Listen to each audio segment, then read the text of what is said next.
निम्नलिखित में से कौन सी बीमारियां मिशन इंद्रधनुष के अंतर्गत आती है? डिप्थीरिया, हेपेटाइटिस बी, कोविड-19। सही विकल्प का चयन करें। इसका करेक्ट उत्तर हो जाएगा ए, केवल 1 और 2, डिप्थीरिया और हेपेटाइटिस बी। राष्ट्रीय टीकाकरण दिवस प्रत्येक वर्ष 16 मार्च को यह मनाया जाता है। 16 मार्च को मनाया जाता है। अगर हम लोग यहाँ पे बात करें मिशन इंद्रधनुष की, तो ये 2014 से, ध्यान रखिएगा, 2014 से इसको यहाँ पे मनाया जा रहा है। फिर आप कह सकते हैं कि 2014 में इस मिशन इंद्रधनुष को लॉन्च किया गया था। इसका उद्देश्य था पूर्ण टीकाकरण कवरेज को 19% तक यहाँ पे बढ़ाना, टीकाकरण को 90% तक बढ़ाना, 2 वर्ष से कम उम्र के सभी बच्चों और गर्भवती महिलाओं का पूर्व प्रतिरक्षण किया जाना। इसके साथ साथ देखा जाए तो इसमें 12 टीकों को यहाँ पे शामिल किया गया था। 12 प्रकार के टीकों को शामिल किया गया था, जिसमें डिप्थीरिया है, हेपेटाइटिस बी हो गया। इसके अलावा देखा जाए तो जैसे कि काली खांसी हो गया, टेटनस हो गया, उसी तरीके से पोलियो है, पोलियो, तपेदिक अर्थात यहाँ पे टीबी हो जाएगा, खसरा हो जाएगा, हेपेटाइटिस बी जैसे यहाँ पे दिया है, डिप्थीरिया भी यहाँ पे दिया हुआ है। उसी तरीके से यहाँ पे हो जाएगा पर्टुसिस। एकदम ध्यान से देखते चलिए, किसी को भी ऑप्शन बना सकता है। पर्टुसिस।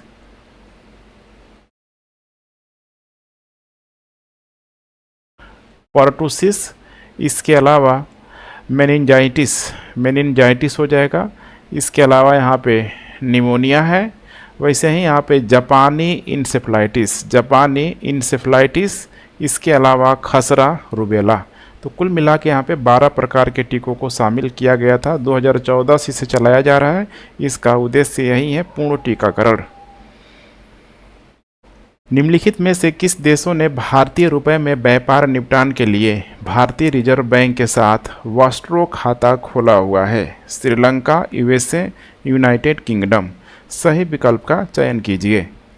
केवल 1, केवल 2, केवल 1 और 3 है यहाँ पे। उपरोक्त में से एक से अधिक, उपरोक्त में से कोई नहीं। इसका करेक्ट उत्तर हो जाएगा यहाँ पे सी, 1 और 3, श्रीलंका और हो जाएगा। उसके बाद यहाँ पे हो जाएगा यूनाइटेड किंगडम, यहाँ पे हो जाएगा। आरबीआई ने 18 देशों के बैंकों के रुपए में भुगतान निपटान के लिए विशेष वॉस्ट्रो रूपी खाता, जैसे आप यहाँ पे देख पा रहे हैं, वॉस्ट्रो रूपी खाता यहाँ पे खोलने की अनुमति दे दी है। अब आपको जानना काफ़ी इंपॉर्टेंट हो जाता है कि वॉस्ट्रो रूपी खाता यहाँ पे क्या होता है। देखिए, वॉस्ट्रो खाता प्रणाली एक वित्तीय व्यवस्था है जो विदेशी बैंकों को घरेलू बैंकों के साथ इंडियन रुपये में, अर्थात भारतीय रुपये में पूरी तरीके से लेन देन करने में सक्षम बनाता है। अब इसमें देखा जाए तो टोटल 18 देश इसमें शामिल है। ध्यान रखिएगा, 18 देश इसमें शामिल है, जिसमें श्रीलंका है, यूनाइटेड किंगडम भी है, यूएसए यहाँ पे क्या है, नहीं है यहाँ पे। बाकी और यहाँ पे 16 देशों की हम लोग बात करें तो जैसे यहाँ पे बोत्सवाना, बहुत लंबा चौड़ा लिस्ट है यहाँ पे, ठीक है, बोत्सवाना हो जाएगा। उसी तरीके से यहाँ पे फिजी, जर्मनी, गुयाना हो जाएगा। ध्यान से देखते चलिए, गुयाना। इसके अलावा यहाँ पे इजराइल के साथ साथ इधर हो जाएगा केन्या, मलेशिया के साथ यहाँ पे हो जाएगा मॉरिशस, ठीक है, मॉरिशस। वैसे ही यहाँ पे कुछ और देश शामिल है। मॉरिशस के साथ साथ यहाँ पे हो जाएगा म्यांमार, न्यूजीलैंड, ओमान। उसके अलावा है यहाँ पे रसिया है, सेशेल्स, सिंगापुर। इसके अलावा श्रीलंका जैसे शामिल है। तंजानिया यहाँ पे हो जाएगा, वैसे ही यहाँ पे हो जाएगा युगांडा, और यहाँ पे हो जाएगा यूनाइटेड किंगडम जैसे यहाँ पे शामिल है। तो यहाँ पे जिस तरीके से प्रश्नों को पूछा जा रहा है, क्या पता कि श्रीलंका और यूनाइटेड किंगडम ही ऑप्शन दे, ठीक है, बाकी और भी ऑप्शन यहाँ पे दे सकता है। तो आपको यहाँ पे, ठीक है, ध्यान से देखने की ज़रूरत है। हाल ही में सिप्री ने हथियारों के व्यापार पर डेटा जारी किया गया। रूस भारत को कितने प्रतिशत हथियार आयात करता है? सिप्री का यहाँ पे मतलब हो, देख पा रहे हैं यहाँ पे स्टॉकहोम, इसको आप लोग ध्यान से देखते चलिए, ठीक है, Stockholm International Peace Research Institute, ठीक है। इसी ने हथियारों के व्यापार पर डेटा जारी किया गया। रूस भारत को कितने प्रतिशत हथियार आयात करता है? 67%, 45%, 21%। तो यहाँ पे आपको ध्यान रखना है, ठीक है। रूस जो भारत को जो हथियार कह सकते हैं कि, ठीक है, आयात करता है रूस के द्वारा, भारत मतलब उसको जो आयात करता है यहाँ पे, ठीक है। करेक्ट उत्तर हो जाएगा यहाँ पे बी, 45%। ध्यान रखिएगा 45। तो यहाँ पे तीन जो सबसे बड़े कह सकते हैं कि जो निर्यातक जो देश हैं हथियारों के मामले में, खासकर जो भारत को निर्यात करते हैं, जैसे कि नंबर 1 यहाँ पे हो जाएगा रसिया, ठीक है। यहाँ पे देख पा रहे हैं 45% के आसपास। दूसरे नंबर पे है यहाँ पे फ्रांस है लगभग 29%। उसके बाद थर्ड नंबर पे है यूएसए, 11%। तो इन तीनों का क्रम आपको ज़रूर ध्यान में रखना ही रखना होगा। भारत म्यांमार को हथियारों का, ठीक है, तीसरा सबसे बड़ा यहाँ पे आपूर्तिकर्ता भी था। अब यहाँ पे जो जारी किया गया ये डेटा, इसे भी आप लोग ध्यान में रख के चलिएगा। Stockholm International Peace Research Institute. हाल ही में 15 मार्च को विश्व उपभोक्ता अधिकार दिवस मनाया गया। उपभोक्ता संरक्षण अधिनियम 2019 के अनुसार निम्नलिखित युग्मों पर विचार कीजिए। यहाँ पे स्तर दिया हुआ है, ठीक है, जिले, राज्य, राष्ट्रीय, और यहाँ पे कितना कितना राशि का डिस्ट्रीब्यूशन हुआ है उसे दिया गया है। जैसे कि यहाँ पे जिले में 1 करोड़ रुपए तक, राज्य में 1 करोड़ और 10 रुपये, माने 10 करोड़ रुपए के बीच। उसके बाद राष्ट्रीय में यहाँ पे दिया है 10 करोड़ रुपए से ऊपर। पूछ रहा है कि कौन से जोड़े सही सुमेलित है। मैं आपको बता दूं ये तीनों ही जोड़े सही सुमेलित है। उपरोक्त यहाँ पे सही, जिले में 1 करोड़ रुपए, राज्य में 1 करोड़ और 10 करोड़ के बीच, 1 से 10 करोड़ के बीच, और राष्ट्रीय में यहाँ पे, ठीक है, 10 करोड़ से ऊपर। यहाँ पे इसकी थीम आपको ध्यान में रखना है, थीम ध्यान रखिएगा, थीम, ठीक है। थीम क्या है इसका? स्वच्छ ऊर्जा परियोजना, स्वच्छ ऊर्जा परियोजना, या फिर कह सकते हैं कि स्वच्छ ऊर्जा परिवर्तन के माध्यम से उपभोक्ताओं को यहाँ पे सशक्त बनाना। तो स्वच्छ ऊर्जा परिवर्तन के माध्यम से उपभोक्ताओं को सशक्त बनाना,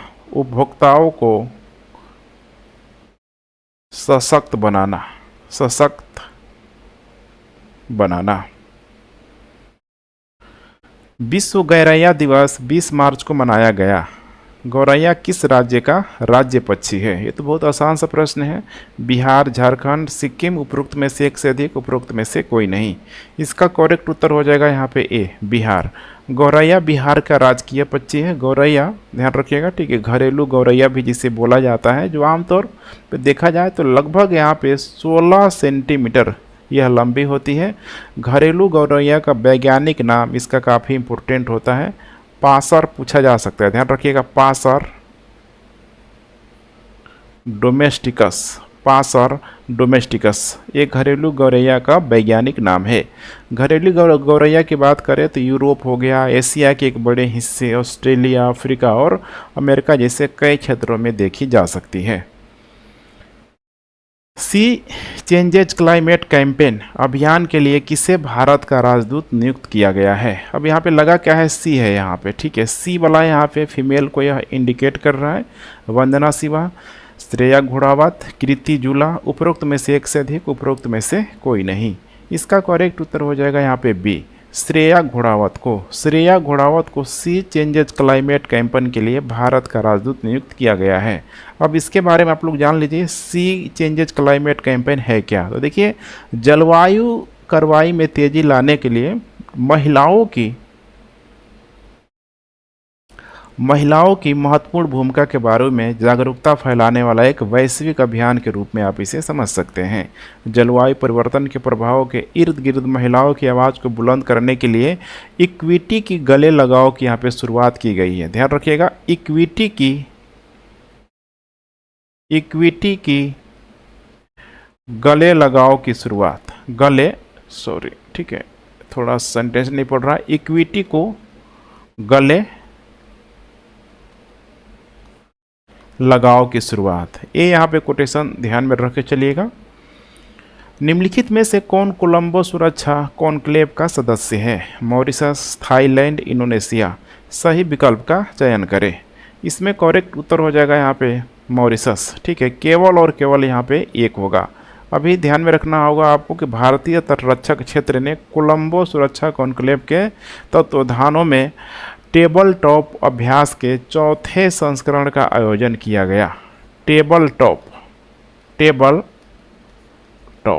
ठीक है, अगर इसके बारे में हम लोग बात करें तो इसके जो सदस्य हैं जैसे कि भारत है, भारत के साथ साथ श्रीलंका, मालदीव और यहाँ पे हो जाएगा, ठीक है, मॉरिशस। तो 4 कंट्री यहाँ पे मौजूद है, जिसमें एक दिया हुआ है, मॉरिशस सिर्फ दिया हुआ है। इसका अगर हम लोग पर्यवेक्षक की बात करें, पर्यवेक्षक कंट्री के रूप में यहाँ पे 2 कंट्री और है। एक है यहाँ पे बांग्लादेश और दूसरा है यहाँ पे सेशेल्स। ठीक है, इसका उद्देश्य है कि क्षेत्र के लिए समुद्री सुरक्षा, समुद्री प्रदूषण और प्रतिक्रिया और समुद्री खोज और बचाव प्राथमिकता बनाए रखना।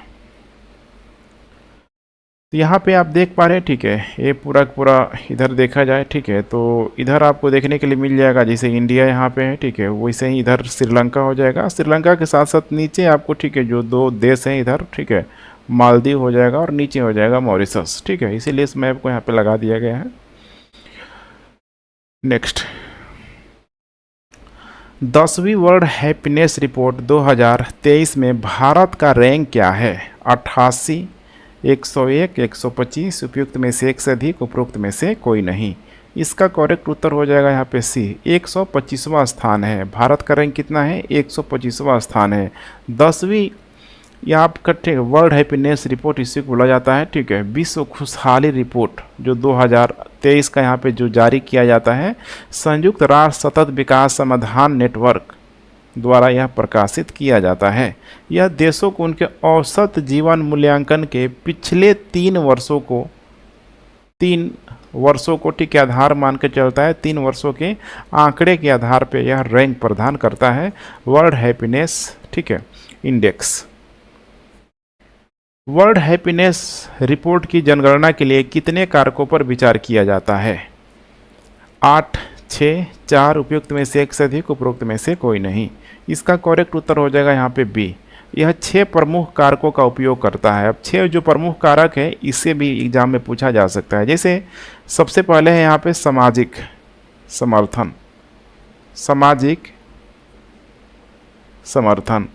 उसके बाद है यहाँ पे आय के साथ साथ यहाँ पे स्वास्थ्य, उसके बाद है यहाँ पे स्वतंत्रता, लिबरलिज्म, उदारता और उसके बाद है यहाँ पे भ्रष्टाचार। ये 6 इंडिकेटर है। इन 6 इंडिकेटरों को आपको ध्यान में रख के चलना है। फिनलैंड आपको जैसे पता होगा लगातार 6ठे वर्ष दुनिया के सबसे खुशहाल देश का, ठीक है, तमगा हासिल करता नजर आ रहा है। जैसे कि शीर्ष 3 देशों की बात करें यहाँ पे, तो टॉप पे हमेशा देखेंगे 6 वर्षों से तो यहाँ पे फिनलैंड ही रह रहा है। दूसरे स्थान पे है यहाँ पे डेनमार्क, उसके बाद है यहाँ पे आइसलैंड। ठीक है, तो ज़रूर इन सबको ध्यान में रख के चलेंगे। किस भारतीय शहर को धूम्रपान विरोधी कानूनों के लिए स्वस्थ शहरों के लिए साझेदारी पुरस्कार मिला हुआ है? बेंगलुरु को, हैदराबाद, चेन्नई, उपयुक्त में से एक से अधिक, उपरोक्त में से कोई नहीं। इसका करेक्ट उत्तर हो जाएगा ए, बेंगलुरु को। धूम्रपान मुक्त कानूनों को प्रभावी ढंग से लागू करने के लिए लंदन में आयोजित, कहाँ पे आयोजन हुआ है? लंदन में आयोजित एक शिखर सम्मेलन में बेंगलुरु ने स्वस्थ शहरों के लिए साझेदारी पुरस्कार जीता। इसमें देखा जाए तो सार्वजनिक रूप से धूम्रपान को कम करने और इस तरह गैर संचारी रोगों के बोझ को कम करने के अपने प्रयासों के लिए बेंगलुरु को स्वस्थ शहरों के लिए साझेदारी पुरस्कार से सम्मानित किया गया है। अब इस पुरस्कार में जो यहाँ पे राशि जो दी जाती है, $1.5 लाख, ध्यान रखिएगा, $1.5 लाख जो पुरस्कार इसमें यहाँ पे दी जाती है।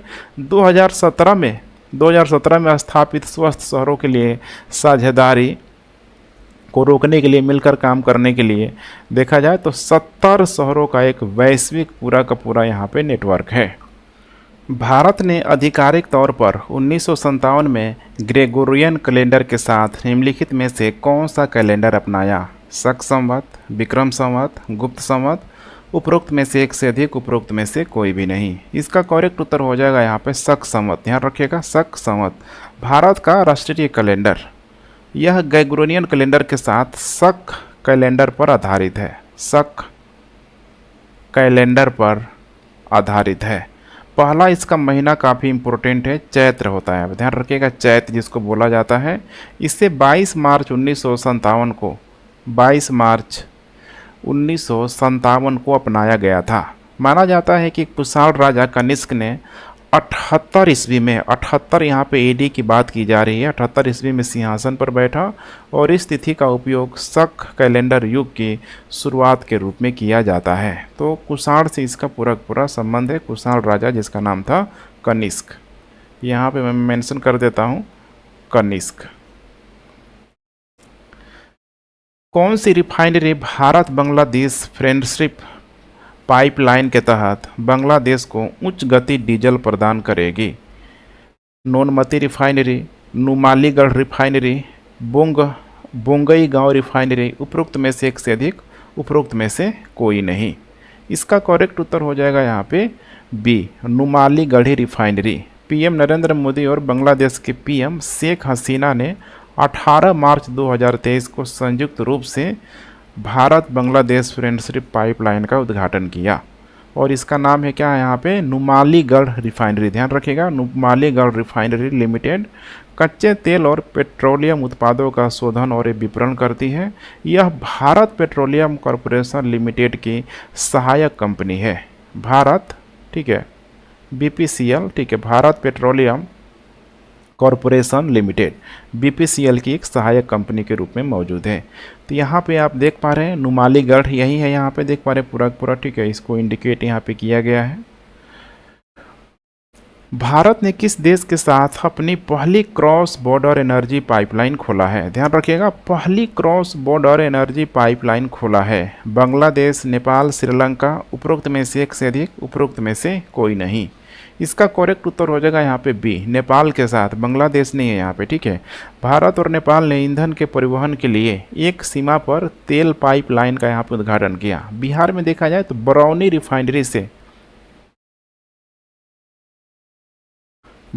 रिफाइनरी से 69 किलोमीटर पाइपलाइन दक्षिण पूर्व नेपाल में, ये कहाँ जाती है? नेपाल के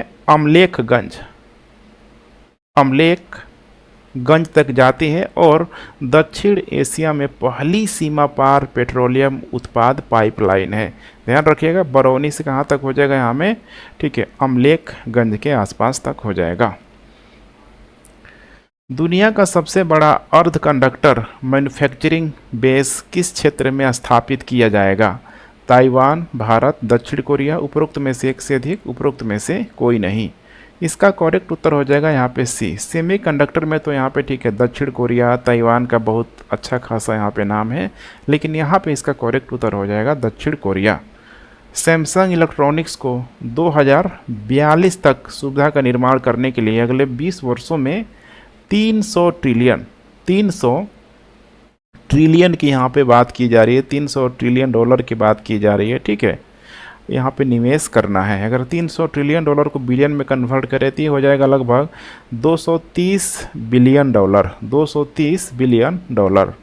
ये जो स्थान होगा यहाँ पे, ठीक है, दक्षिण कोरिया का एक स्थान है ग्योंजगी, ठीक है, यहाँ पे आप देख पा रहे हैं यही स्थान है, ठीक है, दक्षिण कोरिया का यही स्थान है, ठीक है।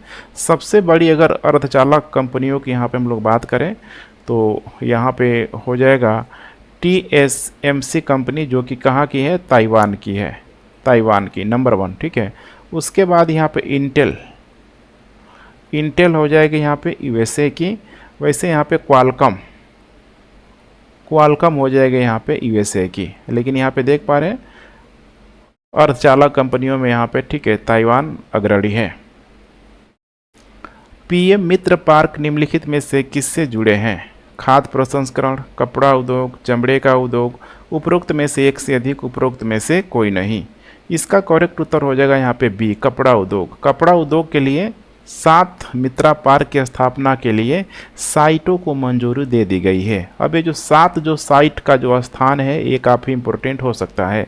जैसे कि नंबर 1 हो जाएगा यहाँ पे तमिलनाडु, वैसे ही यहाँ पे हो जाएगा तेलंगाना, गुजरात,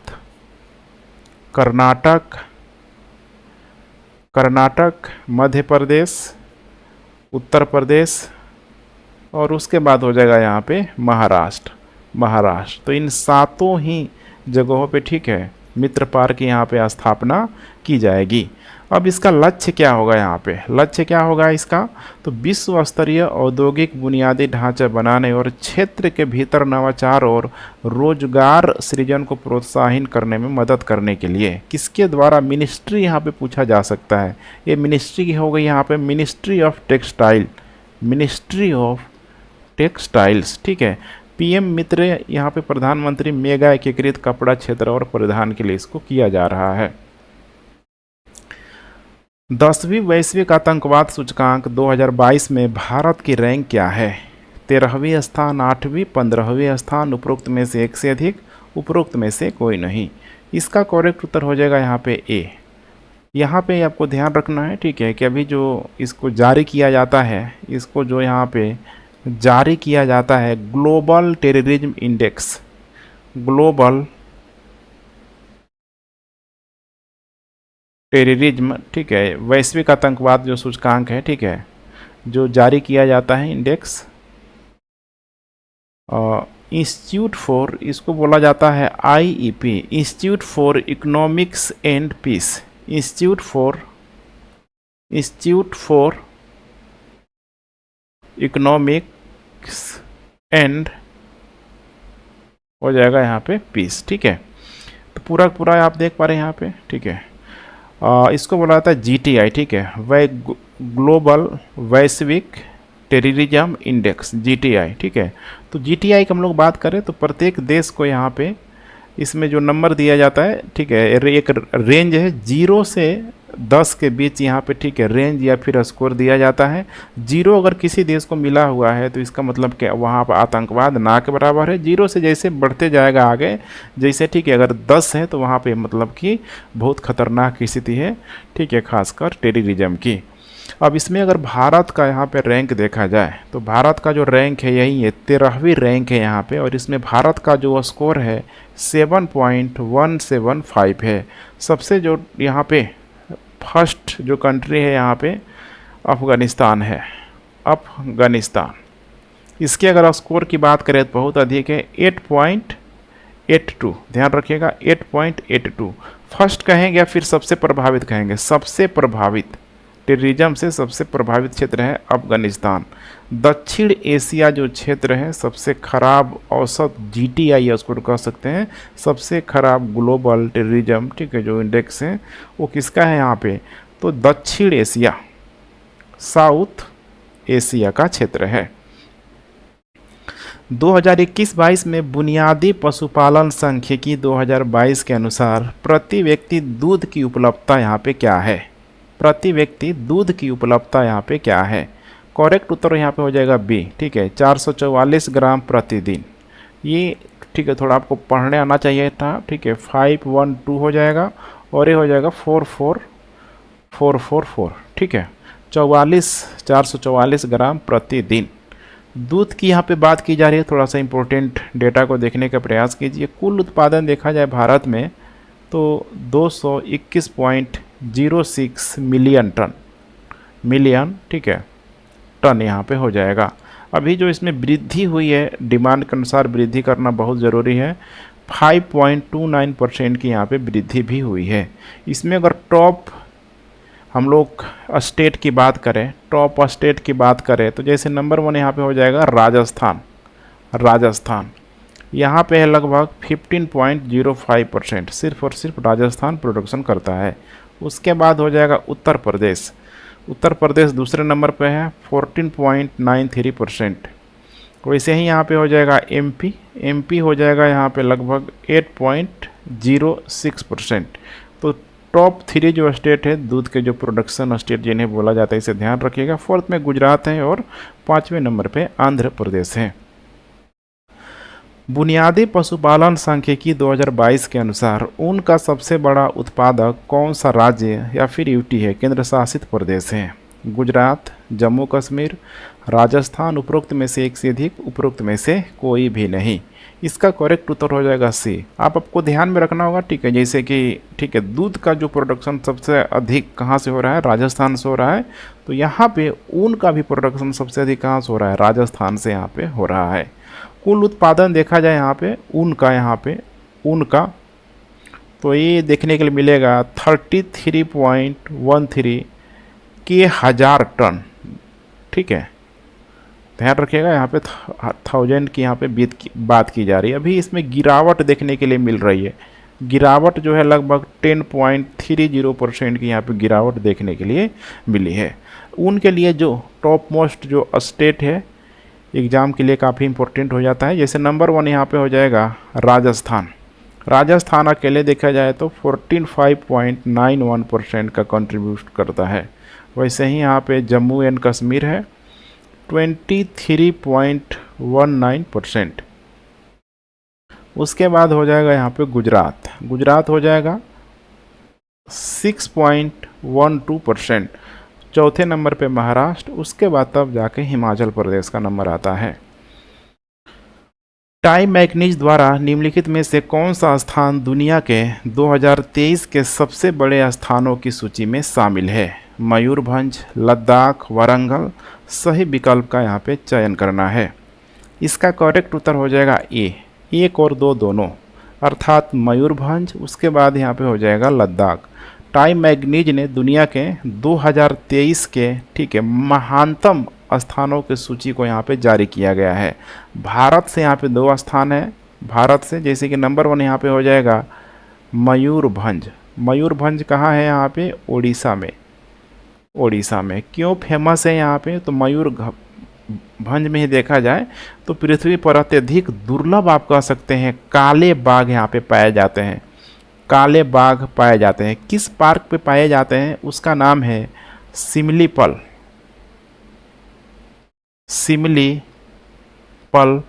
नेशनल पार्क। ये आपको ठीक है मयूरभंज के इलाके में आपको देखने के लिए मिल जाएगा। सिमलीपल नेशनल पार्क, काले बाघ ठीक है पाए जाते हैं यहाँ पे।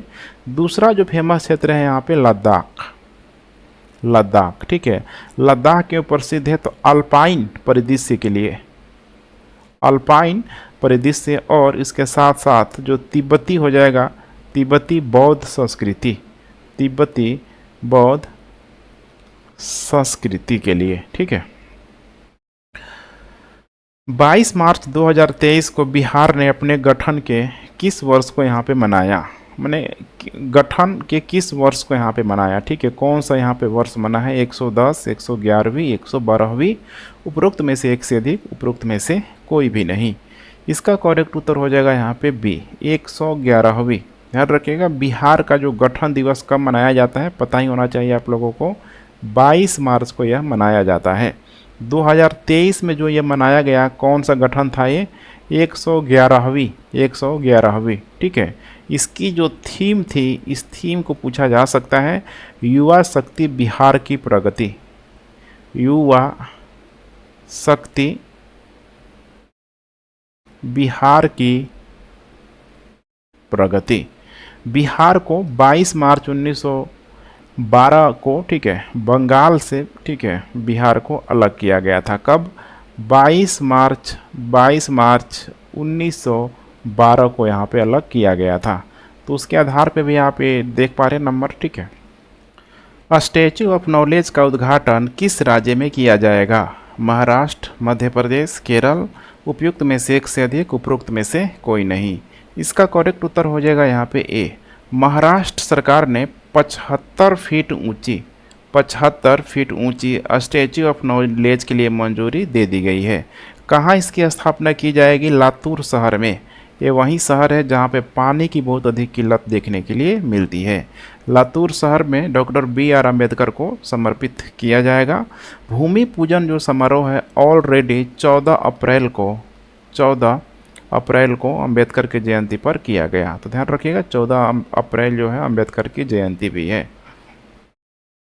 यहाँ पे आप देख पा रहे हैं कुछ इस टाइप से स्टैचू ऑफ नॉलेज है यहाँ पे, ठीक है। 72 फीट, 72 या फिर जो भी यहाँ पे 72-75 फीट, ठीक है। हाल ही में अंतर्राष्ट्रीय आपराधिक न्यायालय ने व्लादिमीर पुतिन के लिए गिरफ्तार वारंटी जारी किया। आईसीसी की स्थापना किस वार्ता के तहत हुई थी? आईसीसी का मतलब है यहाँ पे international criminal court, international criminal court, criminal court. कह रहा है कि किस वार्ता के तहत हुई थी? जिनेवा वार्ता, उरुग्वे दौर, रोम संविधि, उपरोक्त में से एक से अधिक, उपरोक्त में से कोई नहीं। इसका करेक्ट उत्तर हो जाएगा यहाँ पे सी, ठीक है। रोम संविधि के तहत, ध्यान रखिएगा, रोम संविधि के तहत इसकी जो स्थापना की गई थी, इंटरनेशनल जो क्रिमिनल कोड की स्थापना की गई थी 1998 में की गई थी, रोम संविधि के तहत निर्मित की गई थी। अब रोम संविधि को यहाँ पे देखा जाए तो इसके 4 जो पिलर आप कह सकते हैं, 4 क्षेत्र अपराध कह सकते हैं यहाँ पे, इसके बारे में पूछा जा सकता है। जैसे नंबर 1 है यहाँ पे नरसंहार का अपराध, नरसंहार का अपराध। उसके बाद मानवता के विरुद्ध अपराध। उसके बाद यहाँ पे हो जाएगा युद्ध अपराध। चौथे नंबर पे हो जाएगा यहाँ पे आक्रामकता का अपराध, ठीक है, आक्रामकता का यहाँ पे अपराध। 1 जुलाई 2002 को ये लागू हो गया था, 1 जुलाई 2002 को यह लागू हो गया था। इसका जो मुख्यालय पूछा जा सकता है, हेड क्वार्टर इसका यहाँ पे हो जाएगा हेग में, हेग जो कि नीदरलैंड में स्थित है, नीदरलैंड में स्थित है। दुनिया का पहला अस्थायी अंतर्राष्ट्रीय आपराधिक न्यायालय है। इसका उद्देश्य यही है कि युद्ध अपराधों को यहाँ पे जांच करना और मुकदमा चलाना है। हाल ही में किस विदेशी गणमान्य व्यक्ति ने मई 2023 में होने वाले G7 शिखर सम्मेलन के लिए पीएम नरेंद्र मोदी को आमंत्रित किया? Joe Biden, Emmanuel Macron, Fumio Kishida, उपयुक्त में से एक से अधिक, उपरोक्त में से कोई नहीं। इसका करेक्ट उत्तर हो जाएगा यहाँ पे सी, फूमियो किसीदा। ध्यान रखिएगा, फूमियो किसीदा। जापान के प्रधानमंत्री फूमियो किसीदा ने 19 और 20 मार्च को यहाँ पे दिल्ली का दौरा किया। पीएम किसीदा ने मई 2023 में, जो कि यहाँ पे G7 कार्यक्रम, ठीक है, हिरोशिमा शिखर सम्मेलन में भाग लेने के लिए पीएम मोदी को यहाँ पे निमंत्रण भी दिया। निम्नलिखित में से कौन सा देश अंतर्राष्ट्रीय आपराधिक न्यायालय के सदस्य नहीं है? भारत, यूएसए, रूस। सही विकल्प का चयन करें। केवल 3 है, बी में 1, 2, 3। मेरे ख्याल से यही करेक्ट उत्तर है बी। ध्यान रखिएगा 1, 2 और 3, चूँकि इसका जो मेंबर भारत भी नहीं है, यूएसए भी नहीं है और यहाँ पे रूस भी नहीं है। अंतर्राष्ट्रीय अपराध न्यायालय, अभी हमने बात किया था आईसीसी, इंटरनेशनल क्रिमिनल कोर्ट, ठीक है। इसमें राष्ट्रपति व्लादिमीर पुतिन के युद्ध अपराधों के लिए गिरफ्तार वारंटी जारी किया, गिरफ्तार वारंटी यहाँ पे जारी किया। संयुक्त राज्य अमेरिका, रूस, चीन और, ठीक है, भारत इसके सदस्य देश, ध्यान रखिएगा, नहीं है। इस अदालत के पास राज्य के मौजूदा प्रमुखों को गिरफ्तार करने या उन्हें मुकदमे में लाने की यहाँ पे कोई शक्ति नहीं है। एक औपचारिकता होता है, इसी के बेस पे यहाँ पे दिया गया है। पहले संयुक्त राष्ट्र सुरक्षा परिषद ने पहले यूगोस्लाविया और रवांडा में अत्याचारों को संबोधित करने के लिए तदर्थ न्यायाधिकरण की यहाँ पे स्थापना की थी।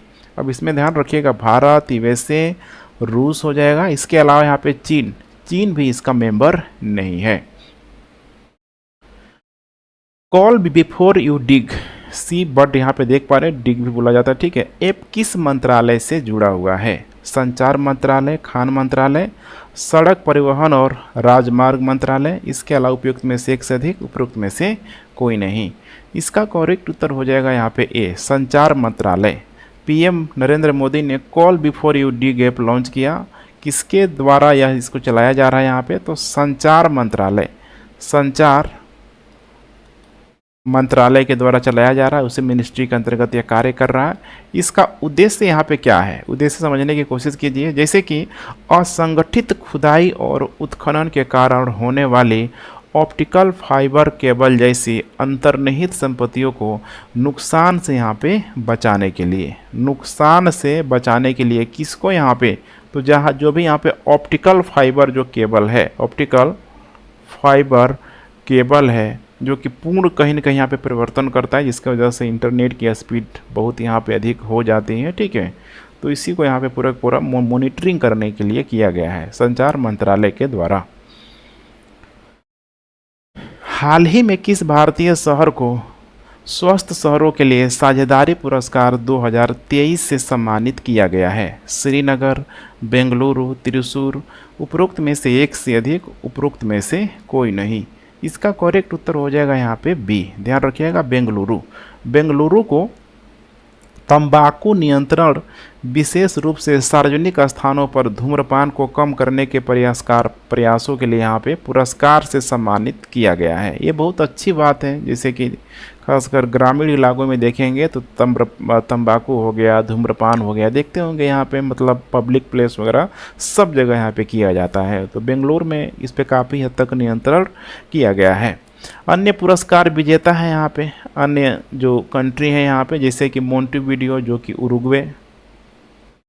उरुग्वे को यहाँ पे दिया गया है, मोंटेविडियो। उसी तरीके से यहाँ पे मेक्सिको सिटी को भी मिला हुआ है, मेक्सिको सिटी मेक्सिको को। वैसे ही यहाँ पे वैंकूवर को भी मिला हुआ है, कनाडा। और यहाँ पे हो जाएगा एथेंस को भी मिला हुआ है, ग्रीक। ठीक है, ग्रीक। तो जो ये 4 शहर है, इन 4 शहरों का और कंट्री का भी नाम जरूर आप लोग ध्यान में रख के चलेंगे। यह कहाँ आयोजित किया गया था? तो लंदन में आयोजित हेल्दी सिटीज शिखर सम्मेलन के उद्घाटन साझेदारी में ये सब यहाँ पे दिया गया। भारत में किसको दिया गया है? ध्यान रखिएगा, बेंगलुरु को। हाल ही में भारत का 6G विजन डॉक्यूमेंट लॉन्च किया गया। निम्नलिखित में से कौन सी 6G तकनीक की विशेषता है? कम आवृत्ति, मैंने कह सकते हैं कि ठीक है लो यहाँ पे, ठीक है, फ्रीक्वेंसी, अल्ट्रा लो लेटेंसी, अति उच्च गति। सही विकल्प का यहाँ पे चयन करना है। इसमें सही जो विकल्प होगा यहाँ पे, ठीक है, हो जाएगा ए, केवल 2 और 3, अल्ट्रा लो लेटेंसी, अति यहाँ पे उच्च गति हो जाएगा। 6G की हम लोग यहाँ पे बात करें, 6G की यहाँ पे बात करें तो इंटरनेट की जो स्पीड देखा जाए तो 5G से यहाँ पे 100 गुना, 100 टाइम्स यहाँ पे क्या है, यहाँ पे ज़्यादा है यहाँ पे। ठीक है, ग्रेटर देन। ठीक है, प्रति सेकेंड अगर यहाँ पे इसकी स्पीड की बात किया जाए तो 1 टेरा, ठीक है, बाइट्स तक की गति के साथ अल्ट्रा लो लेटेंसी है। यह उच्च आवृत्ति बैंड का उपयोग करता है। अब यहाँ पे क्या दिया है? कम आवृत्ति, और ये क्या करता है? उच्च, ध्यान रखिएगा, आवृत्ति का। जैसे कि अगर इसमें बात किया जाए कुछ रेंज की तो 450 से लेके 470 मेगा हर्ट हो जाएगा, मेगा हर्ट। इसके अलावा 526 से लेके 612 मेगा हर्ट। वैसे ही यहाँ पे हो जाएगा 31 से लेके 31.3 गीगा हर्ट। ध्यान रखिएगा, गीगा हर्ट। तो इन 3 रेंजों को आप लोग ध्यान में ज़रूर रख के चलिएगा। हाल ही में भारत यूएई निवेश शिखर सम्मेलन किस शहर में आयोजित किया गया? किस शहर में आयोजित किया गया? नई दिल्ली, श्रीनगर, बेंगलुरु, उपरोक्त में से एक से अधिक, उपरोक्त में से कोई नहीं। इसका करेक्ट उत्तर हो जाएगा यहाँ पे बी, श्रीनगर में। जम्मू कश्मीर के उपराज्यपाल मनोज सिन्हा ने श्रीनगर में शिखर सम्मेलन को संबोधित किया। जम्मू कश्मीर में पहला FDI, देख पा रहे, बहुत इंपॉर्टेंट हो सकता है, FDI श्रीनगर में आया हुआ है, श्रीनगर में आया हुआ। और जो कंपनी यहाँ पे लाई है उसका नाम ध्यान में रखना है आपको, MR प्रॉपर्टीज। इसने यहाँ पे लगभग देखा जाए, ठीक है, तो 500 करोड़ रुपए का इन्वेस्ट यहाँ पे किया है, लगभग 10 लाख वर्ग फुट मॉल को बनाने के लिए। तो श्रीनगर में अब यहाँ पे, ठीक है, MR प्रॉपर्टी के द्वारा मॉल बनाया जा रहा है लगभग 500 करोड़ रुपए की लागत से।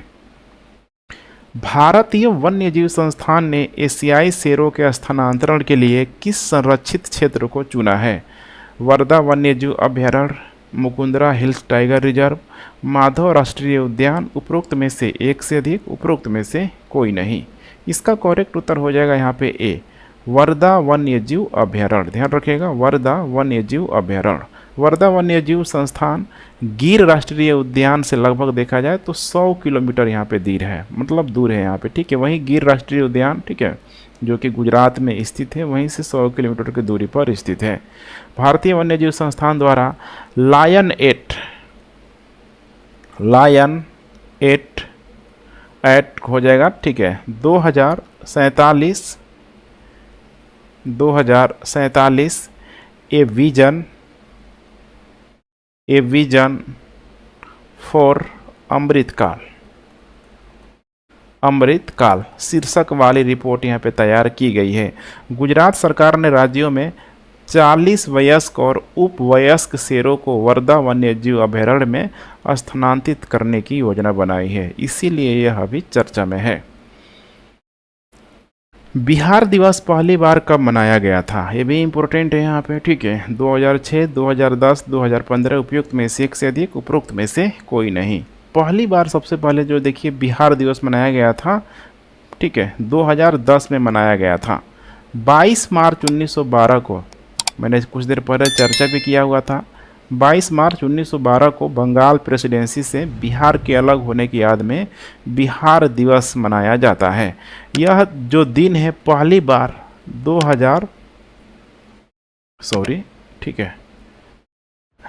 2010 में बिहार के मुख्यमंत्री नीतीश कुमार के निर्देश पर मनाया गया, जिन्हें उम्मीद थी कि इस तरह का आयोजन से बिहार को उनके गौरवशाली अतीत का जश्न मनाने और इसे पुनर्जीवित करने के लिए तैयार करने में मदद मिलेगी।